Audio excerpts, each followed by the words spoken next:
सलाम, नमस्ते, सत श्री अकाल। मैं हूं रज़ा और आप देख रहे हैं रज़ा ग्राफी की मिडिल ईस्ट स्पेशल रिपोर्ट।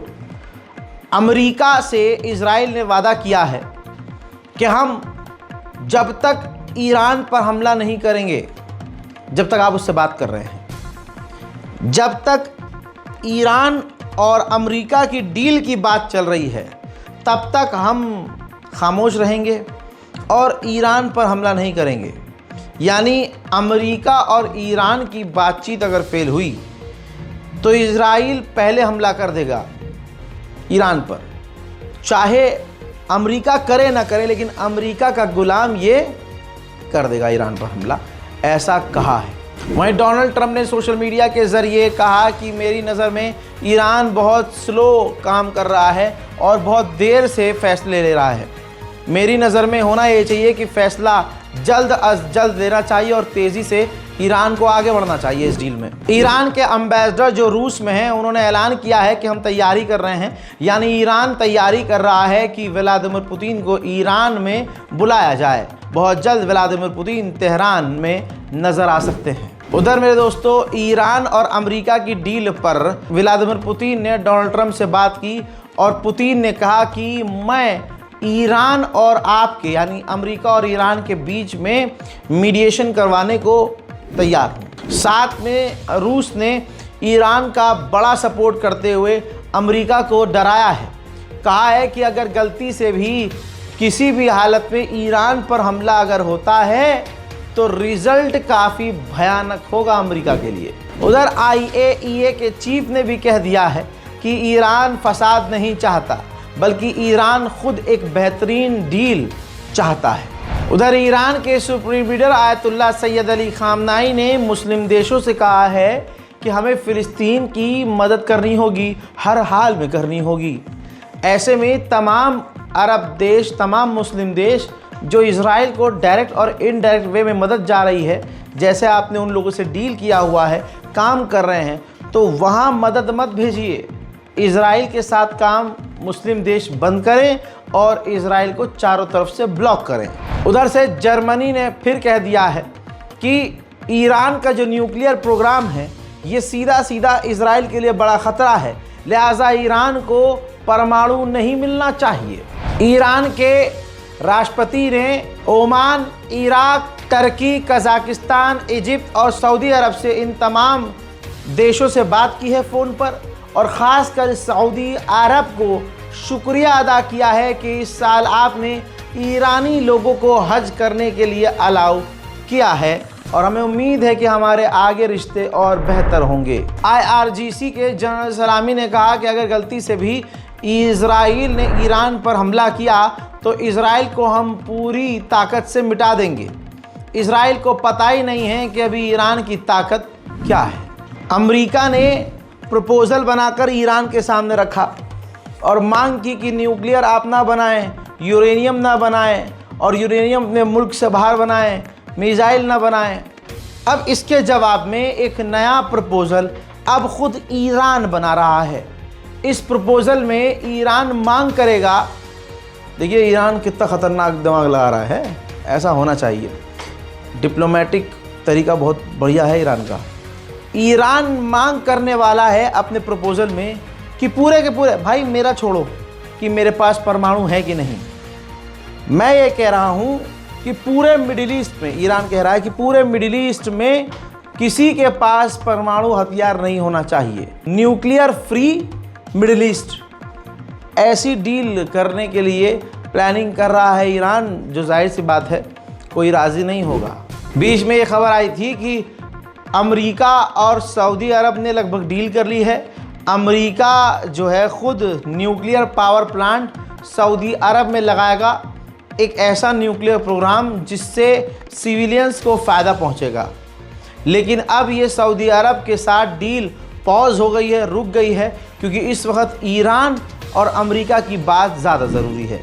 वहीं ईरान के पार्लियामेंट स्पीकर ने साफ तौर से कह दिया है कि अमेरिका हमसे डील नहीं, वो हमें घुटने पर, हमें सरेंडर करने को कह रहा है और हम ऐसा कभी नहीं करेंगे। ईरान अपनी जगह बिल्कुल सही होता है, ईरान इसीलिए किसी पर भरोसा नहीं करता है।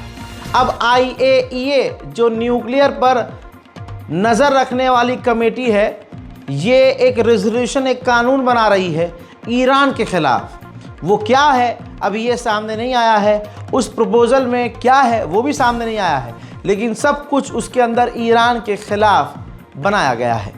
देखना यह है कि इसको प्रपोज़ करने के बाद ईरान का रिएक्शन क्या होगा। मिडिल ईस्ट स्पेशल रिपोर्ट में अब आगे बढ़ने से पहले गाज़ा और फ़िलिस्तीन तक बता दूं कि हमारी गज़ा तक पहली मदद की खेप गाज़ा के अंदर तक पहुंच चुकी है। कैसे पहुंची है वो रोज़ रोज़ नहीं एग्जाम्पल दे पाऊंगा मैं, लेकिन जल्दी जल्दी आपको बता दूं कि हम अब तैयारी कर रहे हैं कि दूसरी मदद की खेप पहुंचाई जाए।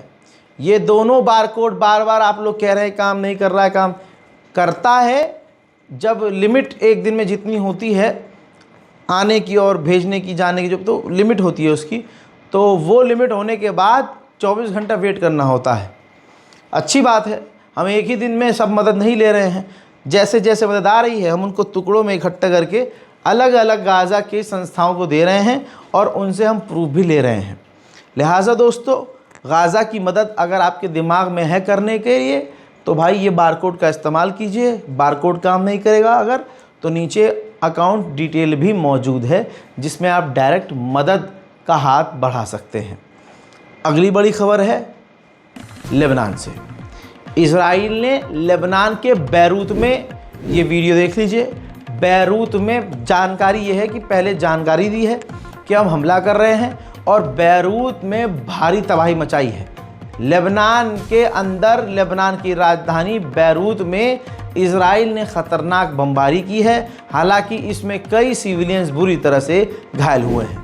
वहीं लेबनान के राष्ट्रपति ने अमेरिका इजराइल को खुश करने के लिए कहा कि हमारी लेबनीज़ आर्मी ने 500 हिजबुल्लाह के हथियार खानों को तबाह किया और कई जगह से वेस्ट लेबनान से हमने हिजबुल्लाह के लड़ाकों को पीछे ढकेल दिया है। उधर सीरिया ने ईरान और लेबनान और फ़िलिस्तीन के ख़िलाफ़ बड़ा कदम उठाया।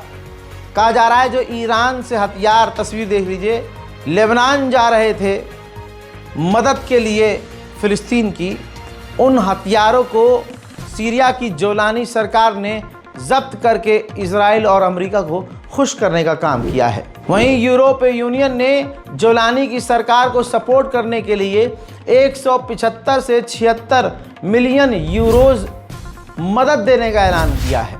उधर 12 साल बाद, ये बहुत बड़ी डेवलपमेंट है, 12 साल बाद सऊदी अरब से कोई डायरेक्ट जहाज सीरिया की राजधानी दमिश्क इंटरनेशनल एयरपोर्ट पर लैंड की है। हजरात तस्वीर देखिए, IAEA का चीफ सीरिया पहुंचा और सीरिया के जोलानी से मिला।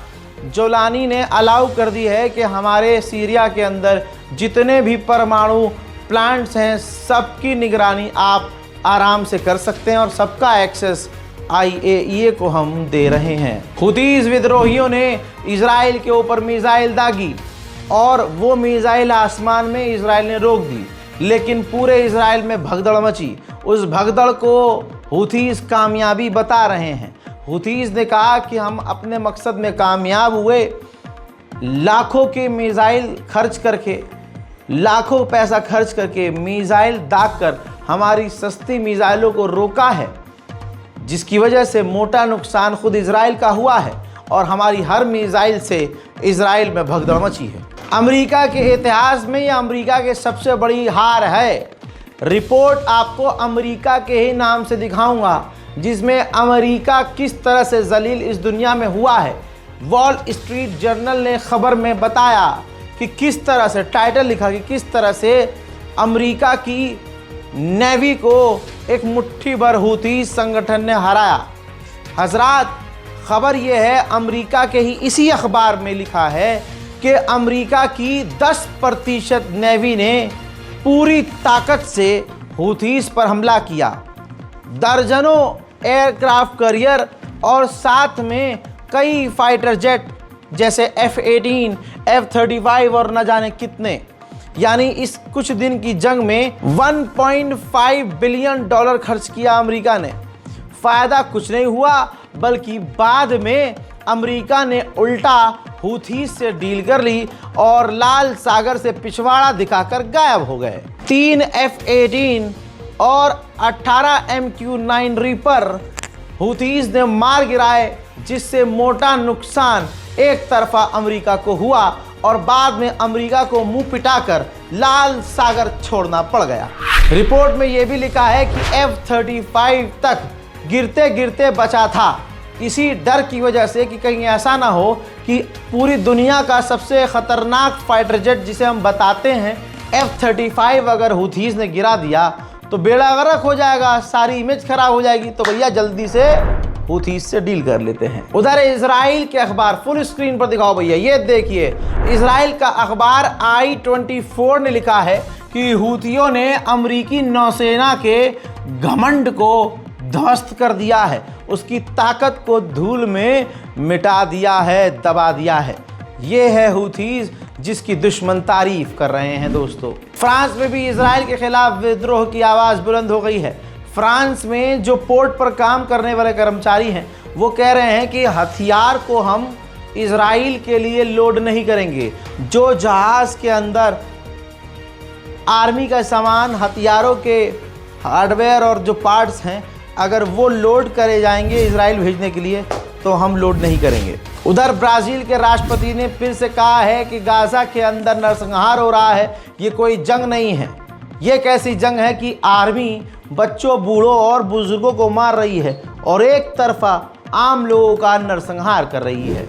उधर फ्रांस के राष्ट्रपति Emmanuel Macron full fire zone में हैं। अब उन्होंने बहुत खतरनाक बयान दिया और कहा कि आने वाले कुछ ही दिनों में हम इजराइल के खिलाफ बड़े कदम उठाने वाले हैं। जर्मनी का इतिहास ऐसा है कि अब वो चाह कर भी फिलिस्तीन के लिए कुछ बोल नहीं सकता और इजराइल के खिलाफ बोल नहीं सकता। ऐसे में इजराइल का विदेश मंत्री पहुंचा जर्मनी, जहां पर जर्मनी ने सपोर्ट किया इजराइल को और कहा कि फिलिस्तीन को फिलिस्तीन बनना नहीं देना चाहिए, मान्यता देना गलत है। यानी जो देश जैसे ब्रिटेन और फ्रांस मान्यता दे रहे हैं ये गलत है। ये ऐसा माहौल नहीं है, मौका नहीं है जिसमें फ़िलिस्तीन को मान्यता दी जाए और हम भी फ़िलिस्तीन को मान्यता नहीं देंगे। Für uns ist deshalb aber auch klar, dass dieser Prozess in Verhandlungen zwischen Israel und den Palästinensern abgeschlossen werden muss, bevor wir einen Staat Palästina anerkennen können. Dafür werben wir auch unter unseren europäischen Partnern und Freunden und meinen, dass eine jetzige Anerkennung des Staates Palästina दुनिया की सबसे बड़ी संस्थाओं में एक संस्था UNICEF है। UNICEF के स्पोक पर्सन ने कहा कि तुम एक माँ को बोलो कि 15 किलोमीटर दूर जाकर तुम मदद लेकर अपने बच्चों के लिए आओ, तो ये कोई मदद नहीं है, ये एक टॉर्चर है, ये हरासमेंट है। वहीं इजराइल ने गाज़ा के शजैया के इलाके में, तस्वीर देख लीजिए, इजराइल की मिलिट्री ने गज़ा के शजैया के इलाके में अपना झंडा लहरा दिया है, कब्जा कर लिया है। स्वीडन और एक आयरलैंड का, यानी दो व्यक्ति, स्वीडन और आयरलैंड के दो व्यक्ति इजराइल के अंदर फ़िलिस्तीनियों के इलाके में जो इजराइल के सेटलर्स फ़िलिस्तीनियों पर हमला कर रहे थे उनको रिकॉर्ड कर रहे थे कि किस तरह से फ़िलिस्तीनियों के ऊपर इजराइल के सेटलर्स हमला कर रहे हैं। इतनी सी बात पर इजराइल ने उन्हें गिरफ्तार किया और उनको अपने अपने मुल्क डिपोर्ट कर दिया। लिए कन्फर्म हो गया। शिन बेट के पूर्व सीनियर ऑफिसर ने कहा कि शबाब जो संगठन है, जो फ़िलिस्तीनी संगठन है, जो मैं आपको बता रहा हूँ, जो ISIS से जुड़ा हुआ संगठन है, कंफर्म कर दिया है शिन बेट के एक बड़े अधिकारी ने कि वो ग्रुप जो फ़िलिस्तीनी दिखता है लेकिन गाज़ा के अंदर वो हमारे लिए काम कर रहा है। लीजिए दोस्तों, इस बारकोड को देखिए ध्यान से। गाज़ा और फ़िलिस्तीन की मदद के लिए इस बारकोड का इस्तेमाल कीजिए और ज़्यादा से ज़्यादा गाज़ा की मदद के लिए आगे आइए। इस रिपोर्ट को शेयर ज़रूर कीजिएगा। गाज़ा के साथ साथ पूरी दुनिया के मुसलमानों के लिए दुआ कीजिएगा। भारत के मुसलमान अपना ज़मीर ज़िंदा करें और हुज़ूर पाक सल्लल्लाहु अलैहि वसल्लम का अपमान अब बर्दाश्त करना बंद करें, लीगल एक्शन लें और अपने आप को साबित करें कि आप ज़िंदा हैं। जय हिंद।